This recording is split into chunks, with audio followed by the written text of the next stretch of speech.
O texto base, o qual nós trabalhamos, tem sido trabalhado aqui, sobre o dom, sobre reavivar o dom, é o de 2 Timóteo, capítulo 1, versículos 6 e 7, no qual nós lemos: Por esta razão, pois, te admoesto que reavives o dom de Deus que é em ti, pela imposição das minhas mãos, porque Deus não nos tem dado o espírito de covardia, mas de poder, de amor e de moderação. Relendo o texto, nós colocamos então mais uma vez: te admoesto que reavives o dom. O reavivar eu vou trabalhar no final dessa palestra, mas o dom que eu coloquei ali é o carisma, né? Então reavives o dom, carisma de Deus que é em ti pela imposição das minhas mãos. Então é um dom que ele recebe por imposição de mãos, isso vamos falar já. Porque Deus não nos tem dado espírito de covardia, deilia, mas de poder, dinamis, de amor, agape, e de moderação, sofronismos. Deilia, que ali está como covardia, e é importante nós dizermos o seguinte: nas traduções, em todos os idiomas, há palavras que podem ter vários significados. Há um problema maior no hebraico do que no grego, porque o hebraico é uma língua muito mais restrita, muito mais limitada, muito menos vocábulos. No grego, ao contrário, há uma extensão muito grande de vocábulos. Por exemplo, para a palavra amor, nós temos agape, nós temos philos, nós temos eros, nós temos storge. Nós temos 4 opções para uma mesma palavra no português. Mas também há palavras que podem ter vários sentidos, como deilia, que ali está traduzido como covardia, mas que também pode significar medo ou, no que eu acredito, pelo contexto, e aí o nome disso é hermenêutica. Você vai interpretar o significado da palavra de acordo com o contexto e não apenas de acordo com a exegese do texto. Deilia pode significar também timidez. Não de uma pessoa tímida, mas no sentido de bloquear o exercício da autoridade que o pregador tem que ter. Motivo pelo qual nós vamos falar um pouquinho sobre essa autoridade que o pregador tem que ter. Então, covardia, deilia, que pode ser uma timidez na transmissão da palavra. De poder, que é dinamis, poder concentrado que pode explodir. Então, que é administrável, a dinamis, né? Aí vem a palavra dinamite. Então, ela está concentrada num determinado espaço. E quando você acende e coloca fogo, então ela explode, ela amplifica o seu poderio. Então, isso acontece também conosco. Nós preparamos uma mensagem e vamos para o púlpito e, de repente, a gente vê que aquilo explode, aquilo vai além até do que nós preparamos. Não é verdade? Você que já pregou, você preparou algo e, de repente, foi... Então, dinamis, de amor, agape, que não pode faltar nunca. Então, apenas uma observação. É comum que alguns falem ágape, amor ágape. Isso porque no dicionário Aurélio está ágape, proparoxítona, mas é paroxítona. O acento, nesse caso, é agape, ok? Só uma instrução aqui. E de moderação, que significa sofronismos, que significa controle, autocontrole. Então, os dons que Deus nos dá, eles são administráveis, eles são controláveis. Nós podemos administrar nossos dons. Por isso, por exemplo, línguas estranhas, dons de curar, tantos dons que a Bíblia se refere, eles são também administráveis. Por isso que o espírito do profeta está sujeito ao profeta. Ele pode administrar isso, ok? Ele deve, porque esse é o espírito que Deus nos deu. Pois bem, mas nós temos uma questão que é do texto de Efésios 4:11. Há um problema que é o seguinte: muita gente ensina que existem os dons espirituais e existem os dons ministeriais. A gente aprende isso. Mas, biblicamente falando, não existe a palavra ou a expressão dons ministeriais. Qual é o problema? O problema é que as sociedades bíblicas e demais instituições que fazem as traduções de textos bíblicos, elas colocaram uma palavrinha, uma frase em negrito, antes de Efésios 4:11, dizendo assim: os dons ministeriais. Então a gente aceita isso que as sociedades bíblicas de tradução colocaram, mas não está na Bíblia. São, então, portanto, dons que Deus nos dá e dons espirituais, ok? Então fazem parte de toda uma gama de dons espirituais. Mas se nós trabalharmos somente nos listados aqui nesse texto de Efésios 4, nós temos que considerar uma dupla possibilidade. Porque alguns dizem o seguinte: alguns falam assim, não, existem os 5 dons ministeriais. Bom, primeira questão, A Bíblia não diz que são dons ministeriais, apesar que pode estar uma palavra, uma frase em negrito, dons ministeriais. E a segunda questão é a seguinte: os 5. Por que podem ser 4? Há uma possibilidade que o grego permite. Por quê? Se os irmãos notarem, ele fala assim, e mesmo concedeu uns para apóstolos, tus men apóstolos, outros para profetas, tus de profetas, outros para evangelistas, tus de evangelistas, e outros para pastores e mestres, tus de, aí aqui, poimenas kai didáscalos. Esse kai, ele pode ser observado como uma conjunção aditiva. Se isso, então, se essa possibilidade que o texto grego permite, for, então, adotada por nós então podemos dizer que aqui são 4 dons em 5 formas, em 5 facetas. Seria um para apóstolo, um para profeta, um para evangelista e outro para pastores e mestres. Ou seja, poimenas kai didáscalos. Esse e seria uma conjunção, ele estaria juntando as possibilidades num só dom que Deus otorgaria. Bom, eu não estou advogando essa tese. O que eu estou aqui é partilhando essa possibilidade. Por quê? Aqueles que assim interpretam que o dom de pastor e o dom de mestres, Deus delega apenas a algumas pessoas, mas delega conjuntamente, eles entendem o seguinte: se eu sou pastor, logo eu também preciso de ter e desenvolver, que nós vamos falar aqui, uma capacitação de ensinar. Porque uma das funções do pastor é ensinar as suas ovelhas, não é verdade? Olha, o bom pastor, ele vai levar as suas ovelhas a pastos o quê? Verdejantes, ele vai dar um bom alimento. Então, aqueles que entendem que esse dom de pastor e mestre é apenas um conjunto, eles então entendem que o pastor, ele precisa saber ensinar, ele precisa saber pregar, ok? Então, volto a dizer, agora, há quem acredite que esses pastores e mestres, que ele então usaria o de também, né, que a gente aplicaria ali com essa possibilidade, então aplicaria, então pastores, ok, sem problema nenhum, então são 5. Mas, volto a dizer, a função do pastor está muito ligada à do mestre. Ainda que nós tenhamos que entender que nem todo pastor tenha aptidão natural para o ensino, mas todos podem procurar se aperfeiçoar. Então, muitas vezes nós atribuímos ao Espírito Santo o que é nossa responsabilidade quanto ao ensino. Não, eu não preciso preparar um esboço, o Espírito Santo vai me dar graça para falar.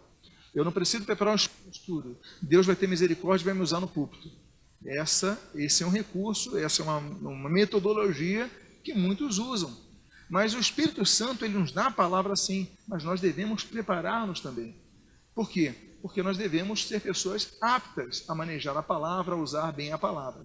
Então, volto a dizer, você se prepara, você tem que se preparar, você tem que se aperfeiçoar. Por isso que nós temos que ver 3 partes quanto ao desenvolvimento do pregador.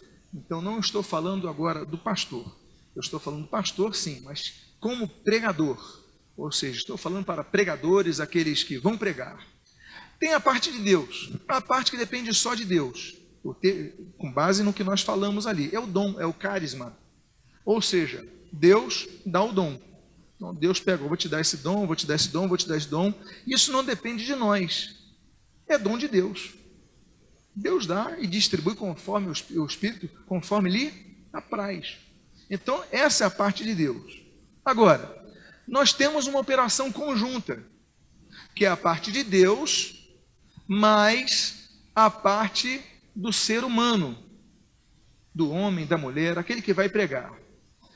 Por exemplo, um exemplo é a imposição de mãos. Vocês lembram que no texto que nós falamos, se fala que aquele dom lhe foi otorgado pela imposição de mãos? Lembram disso? Nós lemos no início? Então, a imposição de mãos, ela é um meio sinérgico. Há uma sinergia entre o papel de Deus e o papel do homem, e o papel de quem recebe. o pregador como intermediário, não como mediador, mas como intermediário entre Deus e o ouvinte. E ele, então, não apenas é comunicador, mas, por exemplo, imposição de mãos, que é o que aconteceu ali. Nós temos vários casos. Por exemplo, imposição de mãos como canal de bênçãos. Nós temos o texto, por exemplo, de Levítico, capítulo número 9, quando então nós temos ali imposição de mãos para o ministério de Arão. Nós temos Jesus como canal de bênçãos em Marcos, capítulo 10. Jesus abençoa as crianças impondo-lhe as mãos. Ou seja, a Bíblia diz que a bênção veio, através de Jesus, com a imposição de mãos. Nós temos transmissão de autoridade. Por exemplo, Números, capítulo número 8, nós temos ali, e é interessante esse texto dos Números, por quê? Porque os levitas, eles são apresentados ao povo e o povo impõe as mãos sobre os levitas. Então nós temos, é interessante que a autoridade, ela confere a imposição de mãos àquele que vai receber a autoridade, mas também o texto diz assim, e os filhos de Israel impuseram suas mãos sobre os levitas. Então, os filhos de Israel, o povo de Deus, também tem a possibilidade, a responsabilidade de levantar suas mãos e abençoar. Costume esse que a igreja manteve naturalmente, o que nós fazemos, inclusive, geralmente, em vários cultos, como os de ontem. Nós temos o caso de cura também, imposição de mãos. A Bíblia diz em Lucas capítulo 4, versículo 40, assim, olha, no final do dia, no final do entardecer, levaram ao Senhor Jesus muitos enfermos, e Jesus, impondo-lhes as mãos, curou a todos. Então, Jesus curou ali no contexto de Cafarnaum, Jesus curou a todos através da imposição de mãos. Nós temos mais um texto. Nós temos, por exemplo, o texto de Atos capítulo 28, quando a Bíblia diz que o pai de Públio, ele é curado da febre quando Paulo lhe impõe as mãos. Paulo impõe as mãos e o pai de Públio é curado. Nós temos libertação de espíritos de enfermidade, por exemplo, através de imposição de mãos. Lucas capítulo 13, aquela mulher que andava encurvada havia 18 anos, a Bíblia diz que havia um espírito de enfermidade. É interessante que Jesus, ele não impôs as mãos para expulsar a enfermidade. O texto de Lucas 13 diz espírito de enfermidade, fazendo uma clara diferenciação entre enfermidades naturais e enfermidades que são resultantes de uma intervenção espiritual. E Jesus, então, ali nesse texto faz. Sinais e prodígios, nós temos, por exemplo, a imposição de mãos dos apóstolos em Atos capítulo 5. Nós temos o batismo com o Espírito Santo. É interessante notar que o Novo Testamento ele faz 5 menções diretas do batismo com o Espírito Santo. E das 5 menções do Novo Testamento, 3 são por imposição de mãos. Nós temos, por exemplo, Atos capítulo número 8, nós temos o caso de Atos capítulo número 9, ali com Ananias diante de Paulo. Nós temos Atos capítulo 19. Então nós temos dos 5 textos que mencionam o batismo com o Espírito Santo de maneira direta, nós temos 3 menções que são relacionadas à entrega do batismo com o Espírito Santo através da imposição de mãos. Em vez das atividades ministeriais, nós temos o texto, por exemplo, de Atos capítulo 6, que é o texto onde os 12, eles impõem suas mãos sobre os 7, os quais nós chamamos de diáconos, que vão servir às mesas, etc. e tal. Então, outorga de responsabilidades ministeriais. Nós temos também, no próprio livro de Atos, a imposição de mãos da igreja de Antioquia a Paulo e Barnabé. É interessante notar que o termo apóstolo, tem se falado muito sobre isso, é interessante que o termo apóstolo, vem de apostoléu. Apostoléu é você enviar a pessoa, estelo, então você envia. Então, o apóstolo é alguém que é enviado. É interessante notar que no grego, apostoléu é o nome que se dá quando você despede alguém do trabalho. Olha, não preciso mais dos seus trabalhos, então você está apostoléu. Você está, não é demitido, mas você está enviado, você vai para outro local. É o mesmo texto. Então, o apóstolo é aquele que é enviado para outro local. Ok? Falo pelo menos de maneira, considerando a etimologia da palavra. Ok? Então, ele é enviado, ou seja, ele não fica, ele vai. E é realmente, como foi falado aqui, o mais próximo a isso é o missionário que nós teríamos ali, que são pessoas que são enviadas. Então, Paulo, ele é apostoléu, ele se torna apóstolo Paulo, eu, apóstolo Paulo, ou seja, eu, aquele que foi enviado por alguém para ir para alguma missão, para ir para algum trabalho, para fazer alguma obra, mas eu fui enviado por uma igreja, a igreja de Antioquia, que ali o faz. E outorga do dom, como nós vimos, por exemplo, nesse texto, de Timóteo, nós podemos ver também em 1 Timóteo capítulo 4, versículo 14, que fala do dom da profecia que lhe foi outorgado pelo presbitério. Então, nós temos também outro exemplo da outorga de um dom através da imposição de mãos. Pois bem, aquela primeira parte é Deus. A segunda parte é um relacionamento sinérgico entre Deus e o homem. Deus usando uma pessoa para abençoar outras. E por exemplo, como nós citamos aqui, o exemplo da imposição de mãos. E nós temos a parte do ser humano. Qual é a parte do ser humano? É desenvolver o seu dom. A parte do ser humano é aperfeiçoar o seu dom. Ele recebe, mas assim como Jesus fala na parábola dos talentos ali em Mateus, ele pode guardar e enterrar. Se ele fizer isso, ele vai acabar perdendo o que tem. Então ele precisa desenvolver. O que nos é dado, na verdade, nos é confiado para que nós desenvolvamos. Então ele é dado, mas na verdade ele é concedido. Eu prefiro o termo concedido. Por quê?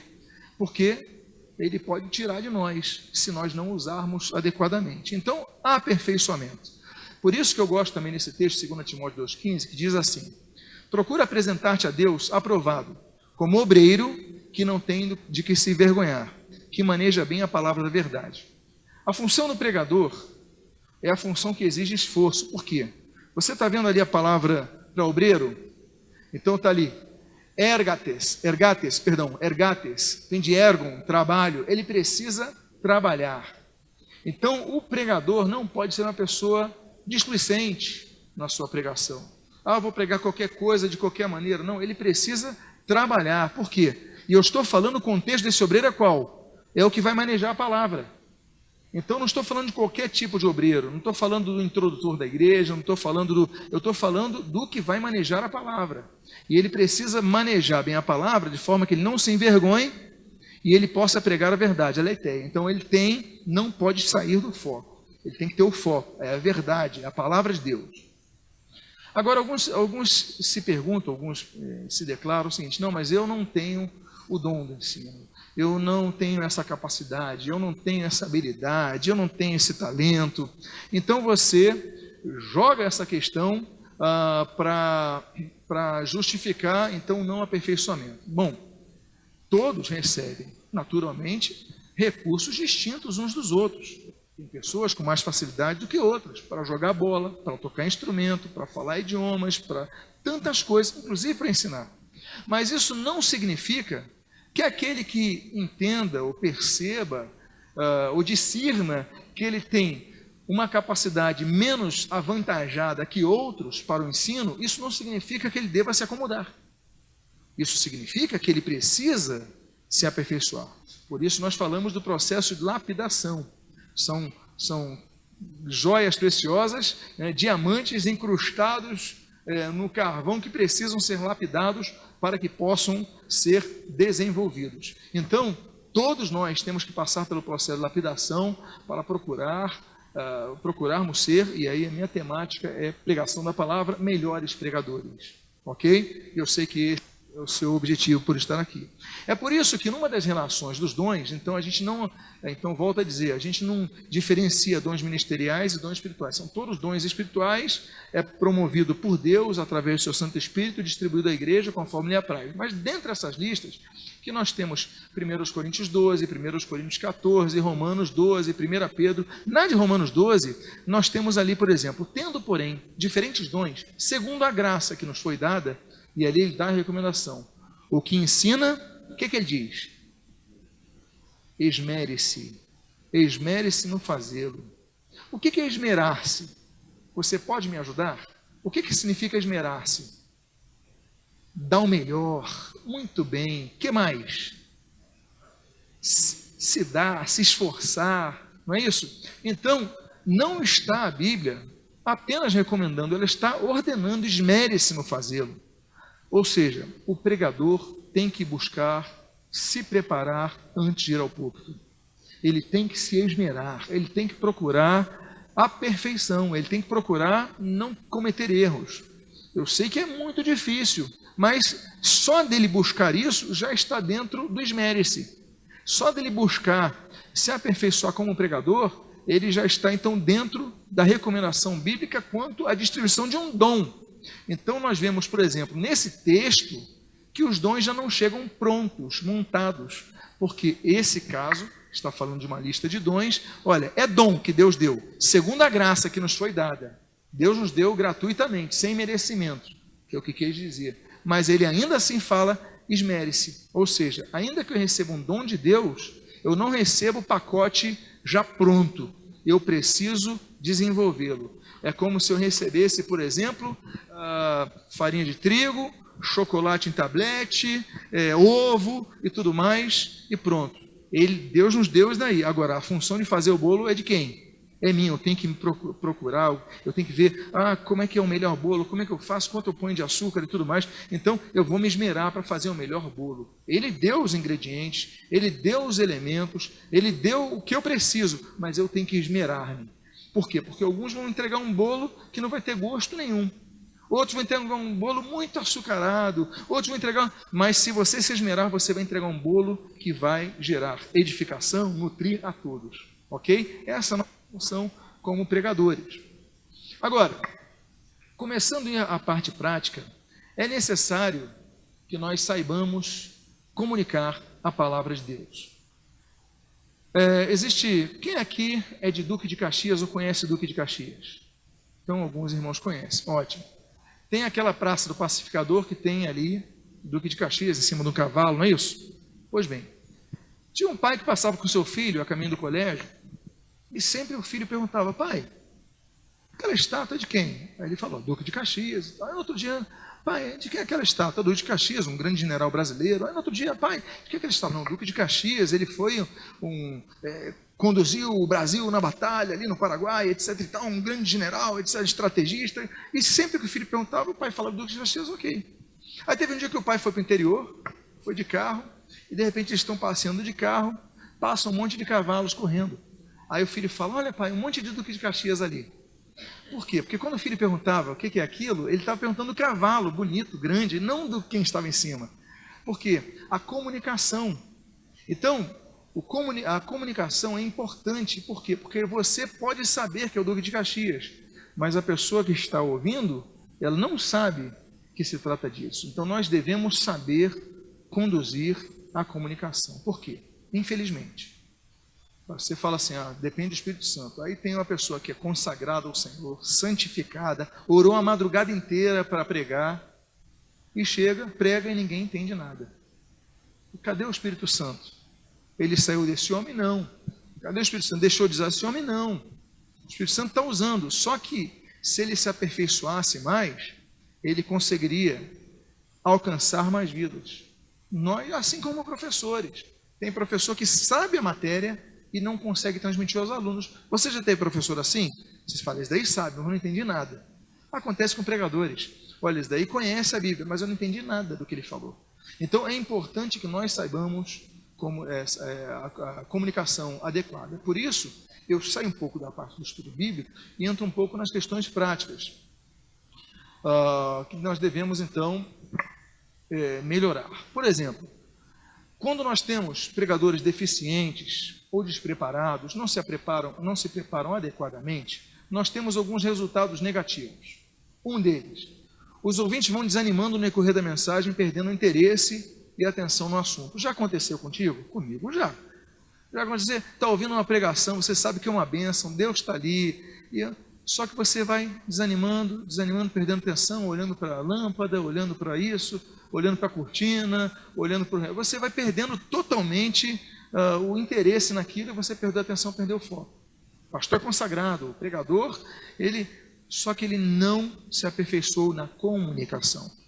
Outra questão que acontece é que os ouvintes terminam a mensagem sem entender quase nada do que foi dito.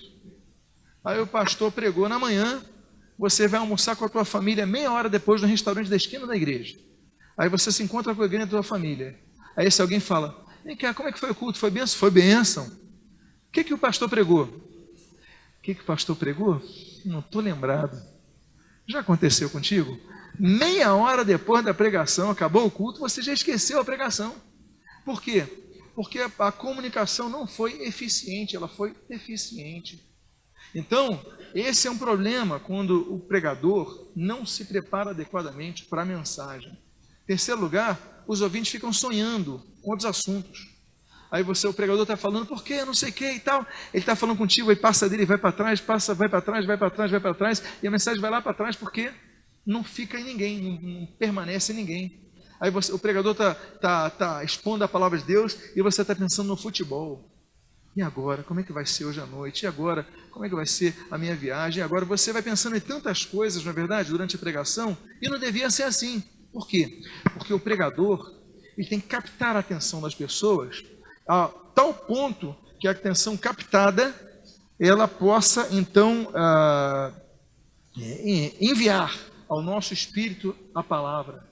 Então, tudo que possa ser algo que tire a nossa atenção, nós devemos, então, trabalhar.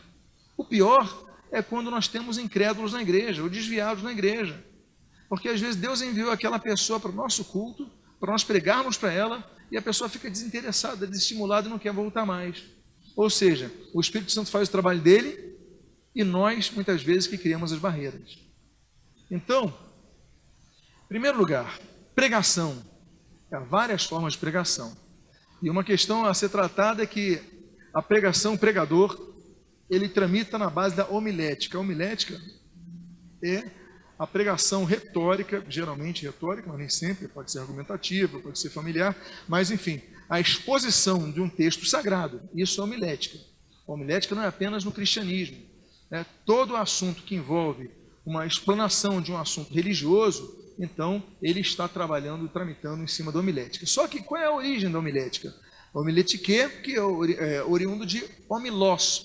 Homilós significa multidão. Ou seja, o pregador que vai usar a homilética, ele tem que estar preparado para pregar para uma pessoa. Eu prego aqui pastor Sérgio, eu prego para uma pessoa, mas ele tem que estar preparado para pregar em multidão. E tem gente que não sabe pregar em multidão. Ele treme. E aí vamos falar sobre isso. Ele fica nervoso. Principalmente se é uma multidão que você não conhece. Principalmente se é uma multidão de pessoas preparadas na palavra.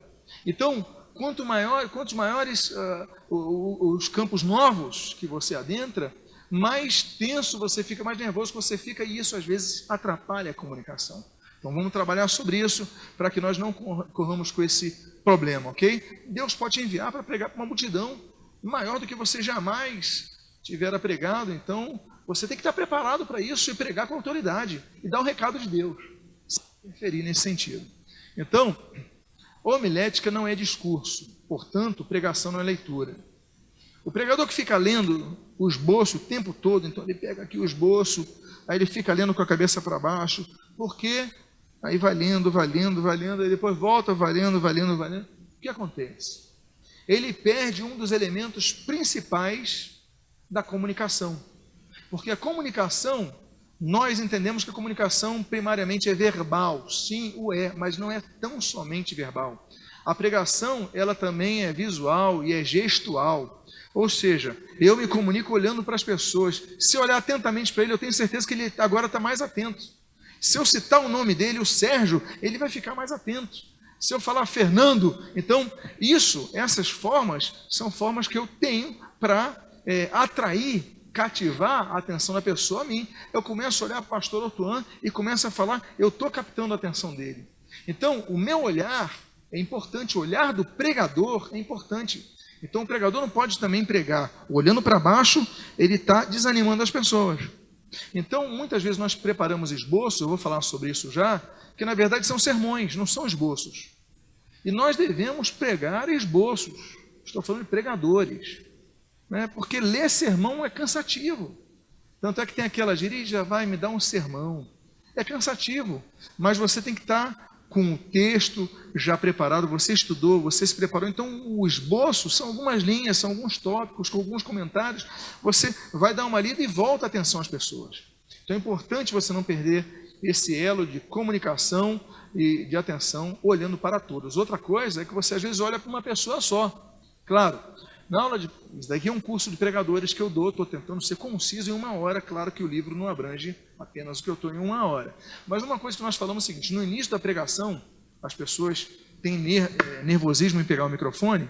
Então, para iniciante, procura 3 pessoas no auditório, marca 3 em 3 lugares diferentes. Então, por exemplo, eu vou marcar ele, eu vou marcar ela. Então, eu estou pregando e o meu objetivo é fazer o tripé. Então, peraí, eu tenho que olhar para ele. Então, já estou falando aqui ao redor deles e tal, e estou falando, cativei a atenção dele, agora olha para ele e começa a falar com os que estão em volta, ele é a minha referência e tal. Eu não falei para ninguém, eu só coloquei na minha mente esse triângulo, para eu pegar todo mundo do auditório. E peguei ela, e estou conversando, falando para ela, mas na verdade estou falando para todo mundo que está naquela direção, porque ninguém está vendo que eu estou olhando para ela. Estão vendo que eu estou olhando para aquela. Então, eu estou usando uma metodologia de comunicação a fim de manter a atenção de todos para a minha mensagem. Então, se você ficar lendo, você vai atrapalhar. O problema não é o Espírito Santo, o problema somos nós. A barreira não é o Espírito Santo, a barreira sou eu, o pregador. E nós, então, nosso problema, então, não é a mensagem, porque você preparou uma boa mensagem. Você preparou um bom esboço, você leu o texto bíblico, você sabe a riqueza dele, mas você não comunica, não cativa a atenção das pessoas, é complicado. Outro detalhe importante é o seguinte, vou falar já sobre isso, sobre a quantidade. A quantidade vai definir também a sua dinâmica de oratória. Mas então, eu já falei um pouco sobre isso, a diferença de pregação e sermão. Pregação, comunicação verbal. Sermão é o esboço, mas a pregação é aquilo que pode ser lido. Então você está vendo um monte de linhas aqui? Está vendo um monte de linhas? Isso daqui não é um esboço, isso daqui é um sermão. Está tudo anotado, eu detalhei como se eu estivesse copy-descando toda a mensagem. Esboços são algumas linhas, algumas tiras, alguns subtópicos que você lê para se lembrar de algo. Ali tem o texto bíblico, você lembra. Então, saiba preparar esboços. Claro, o sermão é importante, mas procura estudar a mensagem a ponto de você ter apenas um esboço. Por quê? Você fica menos preso ao texto no papel e você usa mais esse recurso de comunicar a palavra usando os teus olhos, usando o teu gestual. Os irmãos estão entendendo até agora aqui? Ok? Podemos manter essa linha? Então vamos lá. Considerações do público-alvo. Isso é importantíssimo para que nós preguemos. Em primeiro lugar, status ou idade. Eu não vou pregar eu não vou fazer a mesma comunicação se eu for pregar para um grupo de pastores, ou se eu for pregar para um grupo de idosos, ou se eu for pregar para crianças de 9 anos de idade na escola dominical. Se eu for pregar para crianças de 9 anos de idade na escola dominical, eu vou usar um recurso lúdico, eu vou botar desenho de peixe, de ave, da arca de Noé, algo que vai atrair eles, e vou falar de uma maneira mais didática. Não é isso? Não é o que você faz? Aqui, alguém já deu aula para criança na escola dominical? Você que já deu, você sabe o que eu estou falando. Você, então, o teu público vai definir a tua forma de se comunicar. Agora, eu vou falar para um outro público, eu vou falar, por exemplo, num congresso de pastores, eu já posso falar sobre outras coisas, já posso usar o termo grego, já há uma maturidade para isso. Eu vou falar no congresso de cardiologia da universidade tal, eu já vou me preparar mais adequadamente, eu vou usar alguns termos técnicos, então vou enriquecer de formas que o meu conteúdo a ser transmitido, ele possa estar dentro do cabedal de conhecimento do público que ali está presente. Agora, se o meu público for mais restrito, então, por exemplo, eu vou pregar num ar livre, numa região que tem muitas pessoas, moradores de rua, eu já não vou usar a mesma comunicação, apesar que eles podem ter a mesma idade, daquele congresso de cardiologia. Não é preconceito, não é nada disso. O que eu estou falando é forma de se comunicar. Os irmãos entenderam o que eu falei? Então, o pregador tem que considerar o status e a idade. A confessionalidade é outra coisa que o pregador tem que considerar. Eu não posso pregar, por exemplo, uma mensagem só para pastores. Não vai ser a mesma mensagem que se eu só tivesse aqui não convertidos. Eu vou falar, por exemplo, num casamento. Existem 2 ocasiões em que o nosso público, ele muda. Porque quando nós pregamos em igreja, o nosso público, normalmente, ele é constituído de crentes. Claro, tem visitante, aí o irmão trouxe outro amigo, aí você tem um percentual pequeno que vai na tua igreja, nos teus cultos, ele varia. Mas no casamento ou no sepultamento, sempre tem muito não crente. Por quê? Sepultamento, vão os colegas do trabalho lá, a despedida e tal.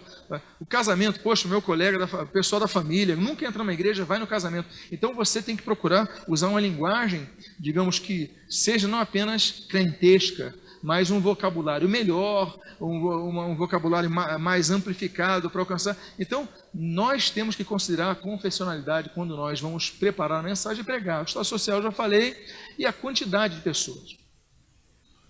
Uma coisa eu falar para o amado pastor, falar pessoalmente aqui, e aí eu explico para o pastor Robson, está tudo bem, pastor Robson? Então, vamos explorar a palavra de Deus juntos. O que acontece nesse momento? O irmão que está lá atrás, ele está começando a desanimar na mensagem. Por quê? Eu não estou olhando para ele, eu estou falando com o irmão. O inconsciente dele, ele está fora dessa conversa. Então, pastor Robson, eu não posso fazer assim se eu tenho um grupo maior. Eu tenho que aumentar a minha voz, eu tenho que levantar o meu pescoço, eu tenho que olhar para todos os lados, eu tenho que comunicar, ainda que para ti pareça que eu estou falando alto, mas eu tenho que manter uma postura de forma que até quem está lá atrás, ele se interesse pela mensagem.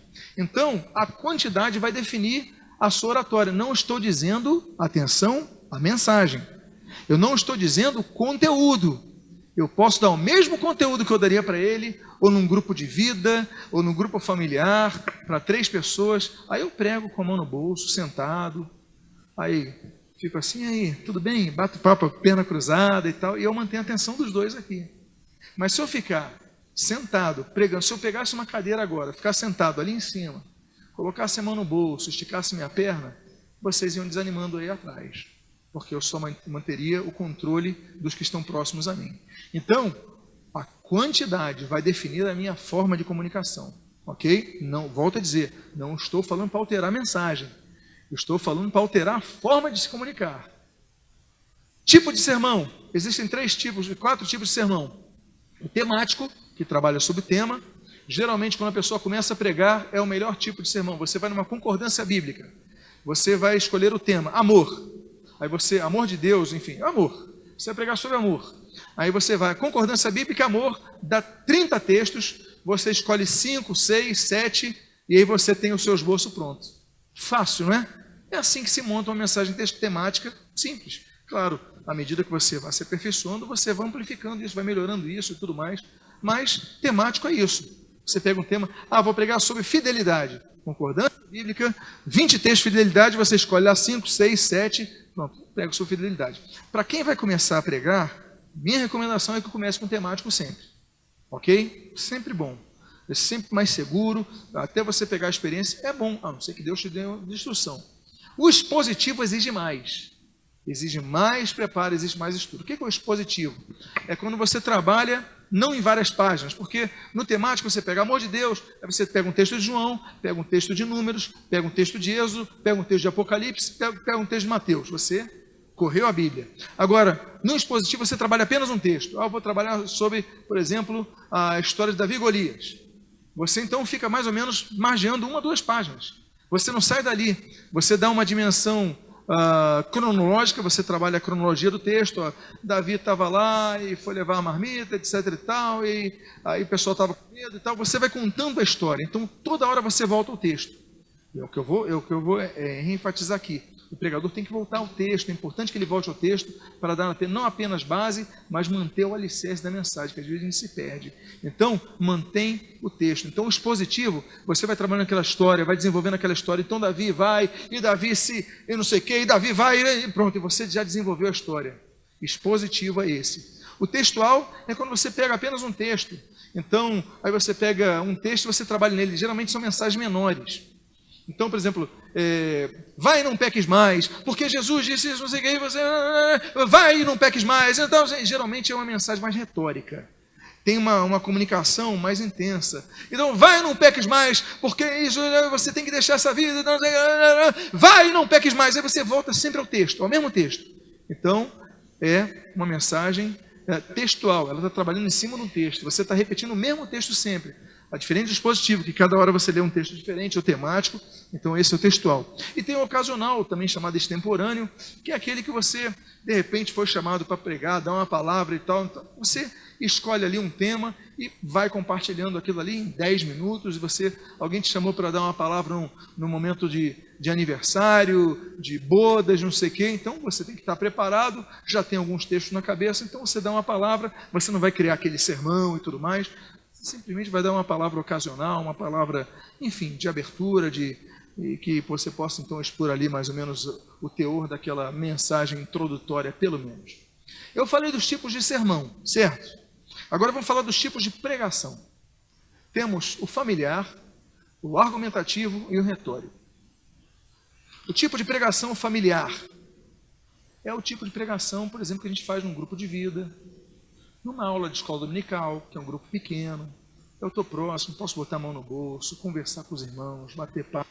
Aí ele faz uma pergunta: pastor, pois não, meu querido, o que você acha?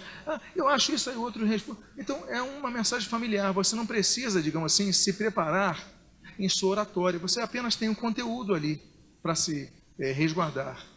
Então é a mensagem familiar. Essa é a mais simples, é a mais fácil, geralmente é a mensagem que se usa fora do púlpito. No púlpito não faça isso, mas no púlpito você tem basicamente 2 outros tipos: pregação argumentativa e pregação retórica. A argumentativa é a pregação que você vai trazendo argumento, vai solidificando argumento. Então, para um estudo bíblico, cabe uma mensagem argumentativa. Uma palestra como a minha de hoje, eu estou usando uma pregação argumentativa. Eu estou trazendo informações, estou argumentando, contra-argumentando, alicerçando, reenfatizando, enfim, reforçando. Então, eu estou trazendo argumento numa linguagem sã. Agora, retórica. A retórica é aquela palavra que vai, não sei o que, vai aumentando o seu vigor, vai aumentando, e não sei o que, e você pode glorificar a Deus. Aleluia! Aí você reduz. E porque então ele estava vindo em Naim, e ali havia uma caravana de uma senhora que tinha perdido o seu filho. Ele olhou aquela senhora, aquele grupo olhou para o grupo de Jesus. Viram como eu reduzi? Porque eu estou dando emoção. Os olhares se entreolharam, as pessoas se entreolharam. Mas de repente Jesus, ele vai se aproximando daquele caixão. Ele vai se aproximando daquele corpo que estava inerte. E Jesus então, e não sei o que, e não sei se, e aquela criança ressuscita, e ele entrega para sua mãe, e todos glorificam a Deus. Aí você fala: aleluia, glória a Deus. Isso é a pregação retórica. É uma pregação que você permite que o pregador, ele se encha de emoção. E esse é o tipo de pregação que geralmente vai cativando mais a atenção das pessoas. Porque o argumentativo, você precisa ter um conteúdo bem alicerçado para a pessoa não perder o fio da meada. Senão a pessoa vai desanimando, a pessoa vai perdendo. Mas no retórico não tem como, porque ele estava, e não sei o que, e não sei o que, e não sei o que. Todo mundo acorda, todo mundo fica atento. Claro, não estou mencionando conteúdo. Ok? Eu posso pegar uma lista de páginas amarelas e pregar um assunto retórico. Eu peguei, aliás, a nova geração não sabe o que é páginas amarelas, eu peço desculpas. Mas quem aqui ainda se lembra das páginas amarelas? Você acabou de entregar a sua idade. Aí eu pego as páginas amarelas e posso pregar páginas amarelas, posso assim... E Antônio, e Alfredo, e Israel, e Malaquias, e Pedro, e João, e José, e José, e José. Eu preguei páginas amarelas. E vai ter gente que vai dar glória, vai começar a quicar e tudo mais. Por quê? Retórica. Não estou falando de conteúdo. Há pessoas que usam retórica maliciosamente. Nós devemos usar esse recurso para transmitir e comunicar a palavra de Deus. Os irmãos entenderam isso? Então, geralmente nos arraiais pentecostais se usa e se valoriza, e ótimo que isso aconteça, retórica para algumas pregações. Enquanto outros estudos bíblicos, estudos doutrinários, culto de doutrina, enfim, você já dá mais argumentativa. Ok? Então, claro, cada um tem... Agora, tudo isso é aperfeiçoável. Tudo isso tem que ser desenvolvido. A preparação do sermão, nós temos 3 formas de adquirir o material do sermão. Um é adquirido anteriormente, você não vai preparar isso no sermão, que é, por exemplo, o seu conhecimento bíblico, doutrinário, língua portuguesa, conhecimento geral. Isso você adquiriu ao longo da vida. Então, conhecimento bíblico, você, claro, vai ler aquele texto, mas você tem um conhecimento que vai trazendo ao longo de sua vida. Se você ler a Bíblia todo dia, você vai ter mais conhecimento bíblico que quem lê a Bíblia só no sábado ou na sexta-feira para preparar o sermão. Então, conhecimento bíblico, conhecimento da língua portuguesa, conhecimento doutrinário, conhecimento geral, isso daí você não precisa fazer muito esforço, porque na verdade quando você preparar o sermão, isso daí vai vir, essas informações vão chegando ao seu coração. Mas nós temos conhecimentos que são adquiridos ao preparar o esboço do sermão. Então nós temos, por exemplo, a leitura do texto bíblico, que você vai preparar o sermão, você vai ler aquele texto, vai reler pelo menos mais uma vez aquele texto, para estar por dentro disso. Nós temos as fontes adicionais, um bom livro, uma boa concordância bíblica, um dicionário bíblico, uma enciclopédia, não sei, o que você possa, um livro de uma boa leitura. Vocês viram aqui várias menções a autores, então isso é importante, porque você está lendo aquilo, está transmitindo, então isso é importante você na preparação do sermão. A etimologia das palavras, vocês viram como a gente usa a etimologia nesse tipo de estudo? Estudo bíblico é sempre bom usar a etimologia da palavra, porque você extrai uma riqueza que às vezes está oculta, não é verdade? Então você fala o significado dessa palavra, a aplicabilidade dessa palavra, enfim. E mnemotecnia, que é exercício de memorização. Então você procura memorizar alguns textos bíblicos. Por exemplo, quando você vai pregar retórica, é importante, se você trabalhar a retórica em cima de um texto, por exemplo, que seja um texto expositivo, você pode voltar ao texto, voltar para ele, mas se você estiver naquele calor da pregação, porque como diz isso, como diz aquilo, senão toda hora você vai falar, agora abra em Sofonias. Aí pronto, 5 minutos para os irmãos acharem. Agora vá para Obadias, mais 5 minutos, já quebrou a tua comunicação. Então, se você tiver alguns versículos de cabeça, você prepara. Você não vai ter a Bíblia de cabeça, de cor. Você vai estudar esses versículos antes, vai procurar memorizar pelo menos 3 versículos de cabeça. No meio da mensagem você dá aquele versículo de cabeça. Isso dá autoridade ao pregador, demonstra autoridade na pregação, e você alimenta o povo que é com a palavra de Deus. Então recursos, informações, sequências, é importante que você se prepare nesse sentido, para você ter maior riqueza a expor. Cuidados a usar na pregação. Primeiro, pausa, abertura do culto. Vai começar o culto, aí o pregador vai assim para o púlpito.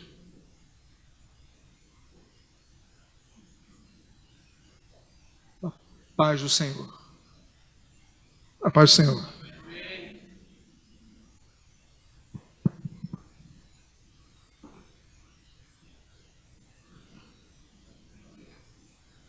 Vamos abrir. Olha, eu já perdi 5 minutos nessa história. O irmão já está dormindo, o outro já quer ir embora. Então não vá, você já tem o texto aberto, coloque aquela fitinha no texto, já chega, boa noite a todos, Deus abençoe sua vida, vamos abrir a Bíblia, e a sua já está aberta. Você dá um tempinho para o pessoal procurar, ou como diz a palavra de Deus aqui, no livro de Jeremias, capítulo 13, assim me disse o Senhor, vá, compra o cinto de linho e ponha-o de volta à cintura. Vamos orar, porque Deus vai falar nessa noite. Feche os seus olhos agora. Eu já usei a retórica na primeira leitura do texto que eu abri. O que acontece com a pessoa que está ouvindo? Já está ansiosa para ouvir a palavra. Agora você chega. Mateus não, desculpa, irmãos, é Salmo. E não. Você já perdeu a credibilidade, jogou fora a sua autoridade, desanimou todo mundo e já tem 5 bocejando no teu culto. A culpa é do Espírito Santo. Então, a abertura, a chegada no púlpito, evita dar silêncio, já vai com o texto marcado, já vai com tudo pronto. Enquanto você procura, você não vai aquele vazio. Não, você vai procurando, se você por acaso não marcou, você vai falando, olha, nesta noite, não sei o quê, e você vai comunicando, mas não perde o fio da comunicação para você manter a atenção das pessoas. Outra coisa, evite tirar a atenção dos ouvintes da palavra.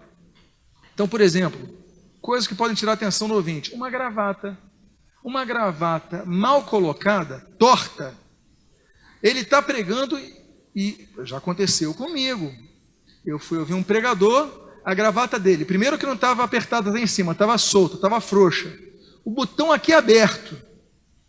Aí você vendo aquelas... Aí eu falei, que nojo, mas tudo bem. Mas a gravata estava torta, a gravata para o lado. Sabe quando você tem aquele prendedor, você não usa, então a gravata vai para o lado? Aí ele pregando, olhando a gravata. Ela estava concorrendo com a minha atenção da mensagem. Não pode. Então você procura evitar distrações, né? Porque muita coisa distrai. Tinha um pregador na televisão que ele pegava o lenço, aí pegava o lenço, começou o lenço ali. Eu falei, uau.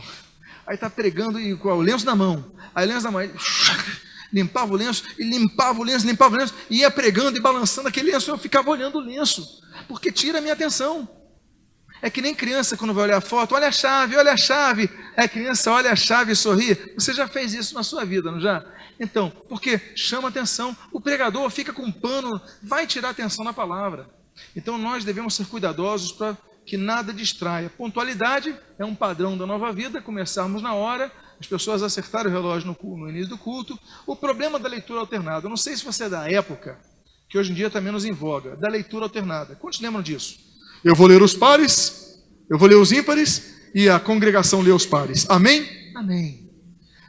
Na época, nós tínhamos duas versões, a revista atualizada e a revista corrigida. Se você era da Assembleia de Deus, era a revista corrigida. Se você fosse das demais, metodista, batista, presbiteriana e tal, era a revista atualizada. Esse era o padrão.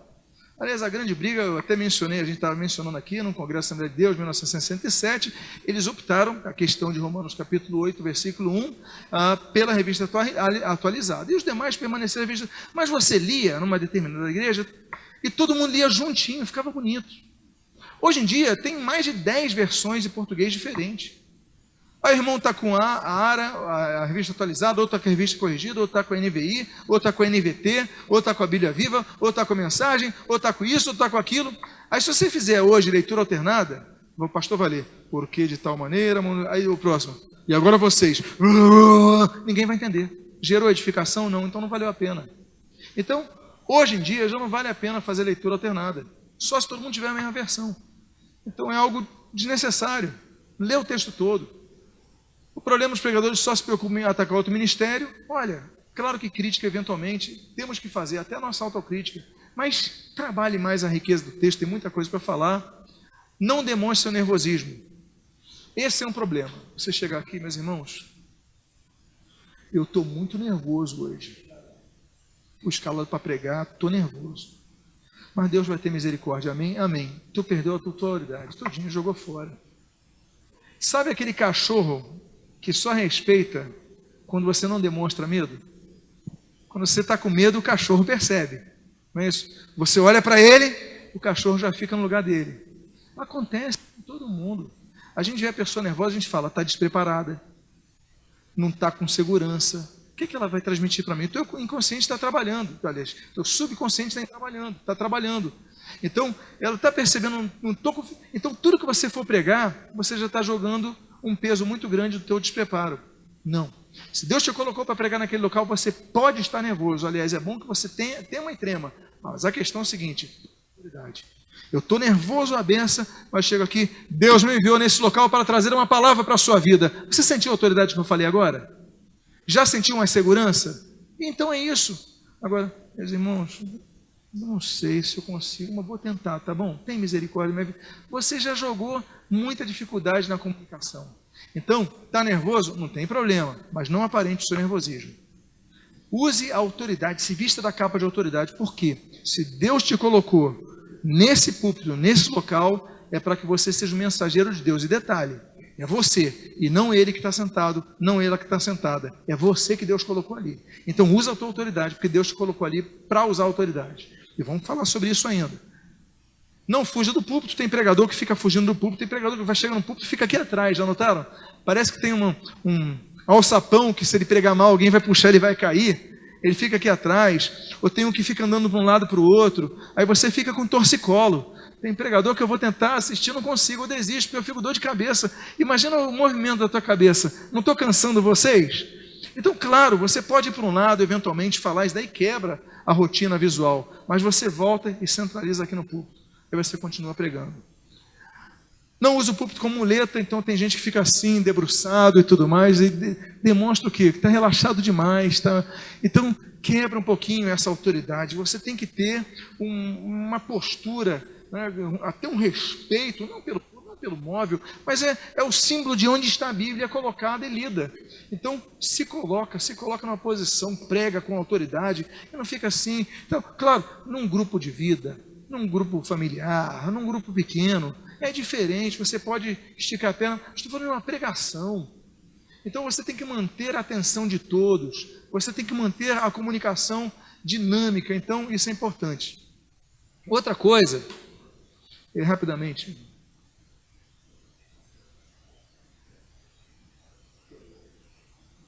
delícia essa água, que delícia. Mas é o seguinte, o que aconteceu agora? Quem não tinha sede ficou com sede. Já tirei a atenção. As pessoas ficaram com vontade ou de beber água ou ir ao banheiro. Nem estavam com essa vontade 1 minuto atrás, já estão. Já quebrei a atenção. Quando eu olhei o relógio, 5 irmãos aqui olharam o relógio na mesma hora. Já estão preocupados com o horário do jantar, já estão preocupados com tantas coisas. Quem foi o culpado disso? O Espírito Santo? O conteúdo da palavra? O pregador? Sim. A culpa foi minha. Então, seja sutil. Eu geralmente bebo água quando eu peço para as pessoas baixarem a cabeça, para ler um texto ou para falar alguma coisa. Diga para o seu irmão, hoje você vai ser renovado nessa noite. Pode falar agora. Bebi. Ou senão, abre Obadias. Aí você pode beber 1 litro de água. Mas você bebeu e não provocou uma nova necessidade da pessoa, que ela não tinha, porque ela não foi lembrada. Então, por isso que eu falo, beber água pode ser um problema, seja sutil. Olhar o relógio, seja sutil. Procura olhar o relógio que está pendurado na igreja, ou senão se você põe na Bíblia, se você não tiver, vai o texto assim, folheia, já olhou, ninguém notou, mas você está concentrado na questão, ok, gente? Não atrapalhe o Espírito Santo. Em outras palavras é isso, não atrapalhe o Espírito Santo. Recurso para usar na pregação, impostar a voz, com dinâmica, aquilo que eu falei para vocês, e vai chegar uma hora, e foi na ponta direita, e cruzou a cabeça, é gol! Olha só o que eu fiz, eu usei retórica para narrar um jogo de futebol. Não é assim que a gente, muitas vezes, escolhe o radialista que a gente ouve? Porque ele coloca emoção. Agora tem aquele que, irmão Jesus, ele pegou aquele jovem e ressuscitou o jovem. Ele ressuscitou, aquele jovem passou a viver. Ele estava morto, sabia que ele estava morto? Aí você assim, é mesmo. Agora Jesus encontrando aquele jovem, ele levantou o jovem, ele viveu, voltou para sua mãe, ela abraçou. Você, glória, você então acorda, você envolve, você entra na história. Então é importante saber comunicar. É importante você usar a emoção, é importante você impostar a voz. Quanto maior o grupo, mais você tem que usar o recurso de impostação de voz. Não, pastor, eu tenho a voz fraca. Eu tenho uma voz fraca. Eu não posso cantar num culto, dirigir um louvor e pregar. Primeiro que eu não tenho uma voz desenvolvida, eu podia desenvolvê-la, mas não tenho para música. Mas a minha voz acaba muito rapidamente. Eu estou nessa palestra aqui. Se eu tivesse outro culto, eu não conseguiria. Eu precisava de mais tempo. Eu prego de manhã, domingo, prego à noite. Tem uma tarde ali. Mas cultos seguidos da minha voz, eu fico rouco. Acontece com alguém aqui? É uma limitação que nós temos. Ok? Então, mas no culto, então você usa a dinâmica, usa um recurso. Aqui nós temos um excelente microfone, equipe técnica maravilhosa ali. Você não ouviu uma microfonia aqui, está tudo perfeito, não tem eco, não tem equalização perfeita, os irmãos estão de parabéns. Mas muitas vezes nós temos problemas também com recurso. Então você tem que impostar sua voz e o pessoal vai correr atrás da técnica, vai correr atrás para se adaptar ao recurso da sua voz, sua dinâmica. Então usa a dinâmica, usa a impostação, permita a emoção com dinâmica, aquilo que eu falei para vocês. Expressão corporal, já falei sobre isso. O pregador com elo, ok, já falei sobre isso. Claro, jamais pregue algo sem fé. Nunca peça desculpas depois de pregar. Olha, meus irmãos, eu preguei a palavra. Se você ficou chateado, me desculpa, tá? Você me desculpa, por favor. Tem gente que só falta falar assim, né, no culto. Você não pede, você é autoridade de Deus. Eu gosto muito de uma frase de Spurgeon. Spurgeon é o chamado príncipe dos pregadores. Dizem que quando ele pregava no Tabernáculo Batista, lá de Londres, os lustres do Palácio de Buckingham balançavam. Ele é um homem que pregava com muita autoridade, muito conhecimento. E ele tinha uma frase muito interessante: você não vai pregar, pedir desculpa por falar isso e tal, você vai ser o mensageiro de Deus, a autoridade. Ele dizia o seguinte: o cristianismo não é uma ideia a ser discutida, mas uma mensagem a ser entregue pelo pregador e aceita pelo ouvinte. É essa fé que você tem que ter. Olha, Deus me trouxe essa palavra nesta noite e é por aí que você vai. Olha, eu estava pensando em pregar sobre isso. Peraí, não é isso. Eu estava pensando, eu tropecei, esbarrei, eu acho que esse texto tem que ter autoridade. Deus me colocou aqui para pregar, essa é a mensagem que eu vou trazer, e isso é o que você precisa ouvir. E o Espírito vai falar. Os irmãos estão entendendo o que eu estou dizendo? Então, é autoridade, você tem que se vestir de autoridade para pregar a palavra.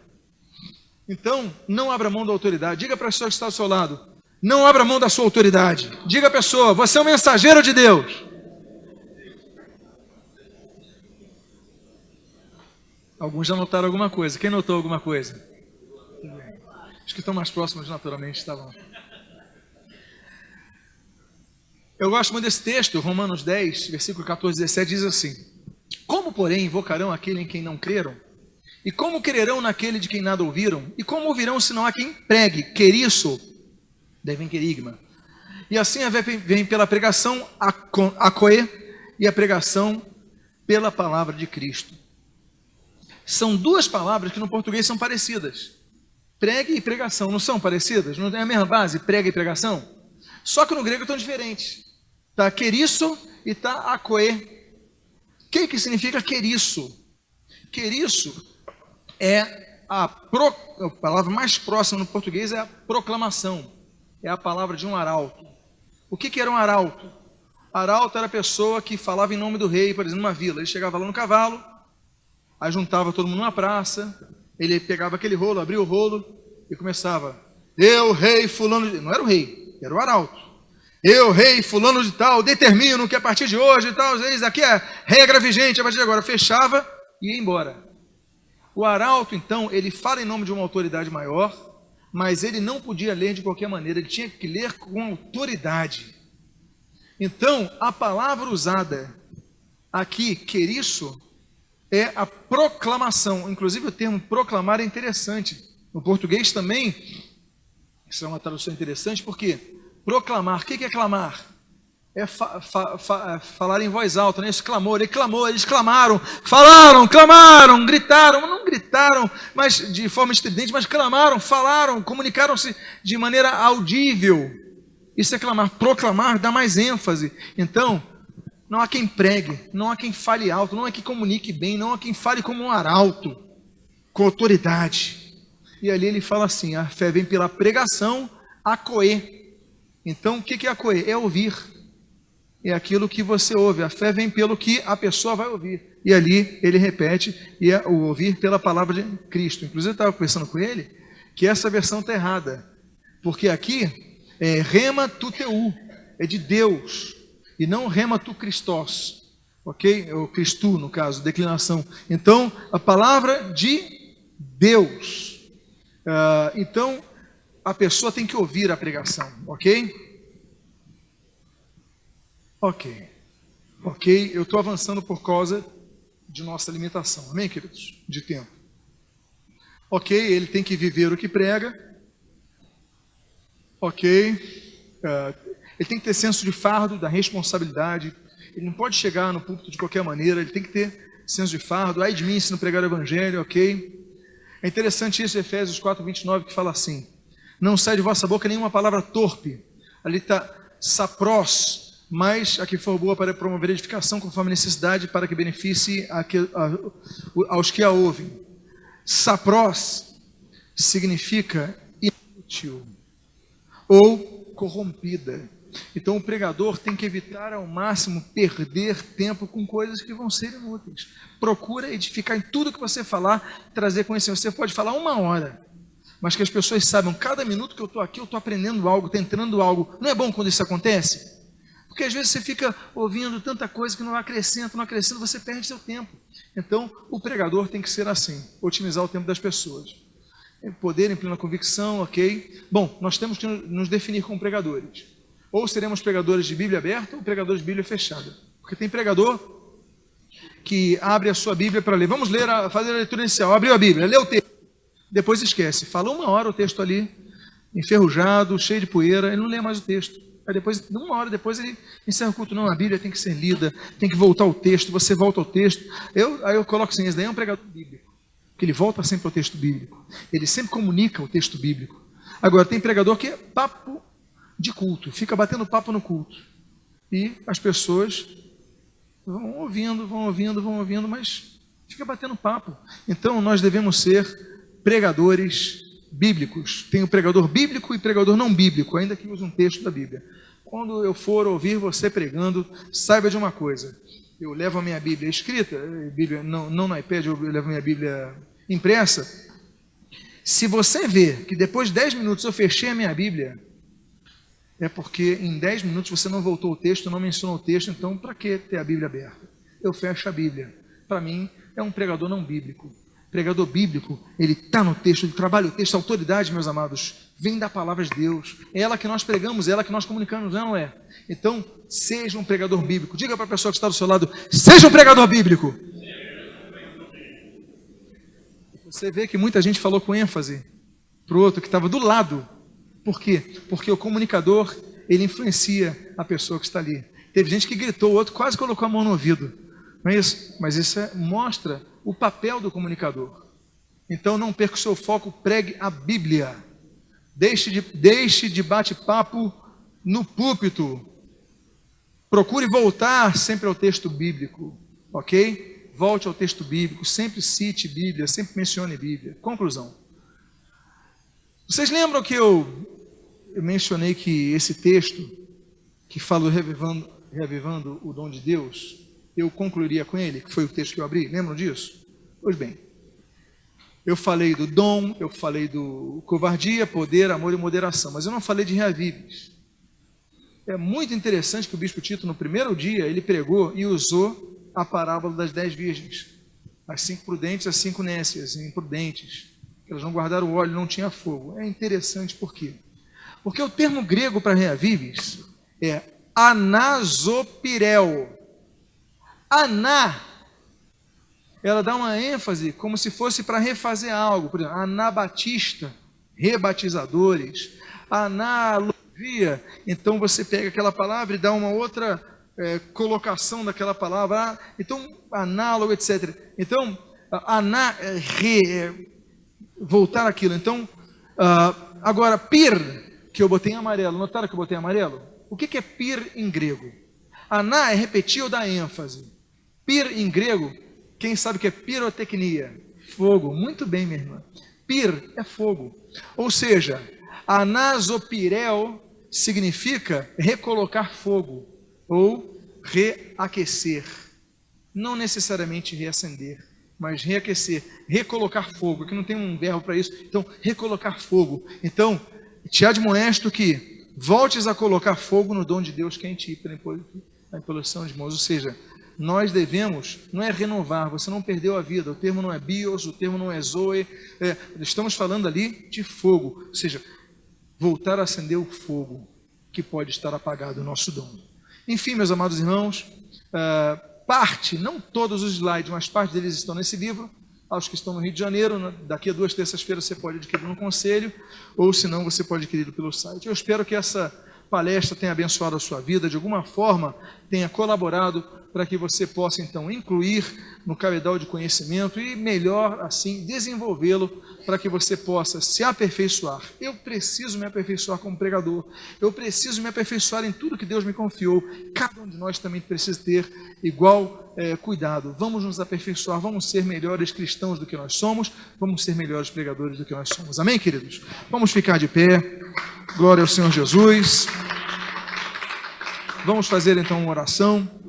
Pai amado, eu te louvo, eu te agradeço pela oportunidade que nos destes nesta tarde, assim como na manhã de ontem, para compartilhar a respeito da pregação da palavra, que possa servir de alguma forma, de utilidade prática no ministério de cada um de nós, para que nós nos aperfeiçoemos, usemos a tua autoridade para pregar e alcancemos mais vidas, tanto aquelas que já se converteram a ti, sejam cada vez mais edificadas, como aquelas que precisam de ti. Usa-nos, capacita-nos, abençoa-nos, e o que nós pedimos, nós o fazemos agradecidos sobre o sacrossanto nome de Jesus, a quem amamos, proclamamos e aguardamos, o nosso resgatador, Jesus Cristo. Amém e amém. Que Deus te abençoe rica e abundantemente em nome de Jesus. Cumprimente a pessoa que está do seu lado e tenha um excelente jantar.